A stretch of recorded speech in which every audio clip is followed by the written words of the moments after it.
But there were a couple other points I wanted to make. Comment was made that there are plenty of realtors who feel like this would be better than a vacant building on 10th Street. I had unsolicited realtors, a number of which reach out to me and say this is not something that they would support. Two of which are highly active with the school corporation in one way or another. I did receive plenty of calls and emails on both sides in support and against, many more in support. The problem with that was that many of those who called in support voluntarily stated that they worked for the school system or they worked for the auto wash. So that's not a conflict of interest. I don't know how you could have a conflict of interest when you call and give your support.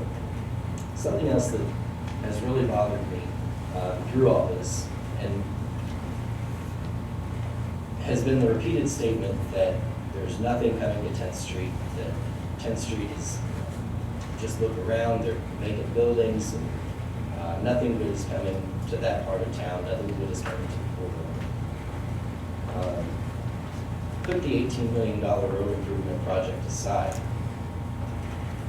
4 years ago, I think it was the first year of the council for me, we were approached with a zoning change on Court Avenue that was, took a piece of property, a parcel of property to institutional use for another organization who wanted to locate on Court Avenue. And that zoning change was turned down, given an unfavorable recommendation from the Plan Commission, and it was turned down at the City Council, and that particular project did not move forward. Fast forward 4 years, and directly across the street from where that institutional zoning would have gone, we're looking at a $20 to $30 million investment, private investment into retail shops, living facilities, parking garages, a huge influx of investment in our downtown on a piece of Court Avenue that 3 years ago nobody said would ever do anything for the next 20 years. So to say that 10th Street is not going to develop for the next 20 years, I think is very short-sighted. It provides a very short or lack thereof of faith in what we as a community can grow into. Amen. Do I know that a bus depot would be detrimental to the corridor? I don't know that. Absolutely not.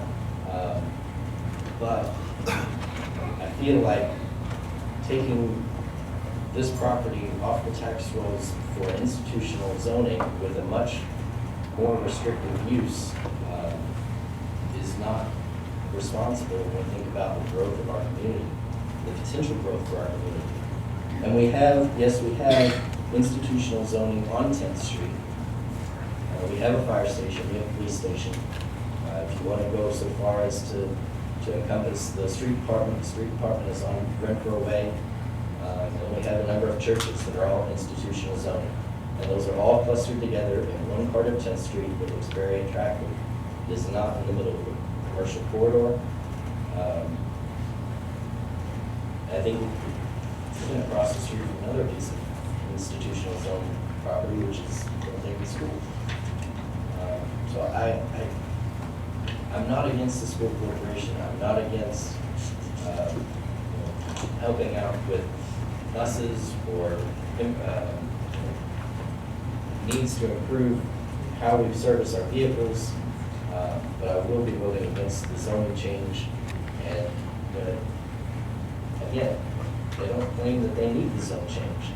So why would I vote to restrict that land use in perpetuity when they claim they don't need it? It's not necessary.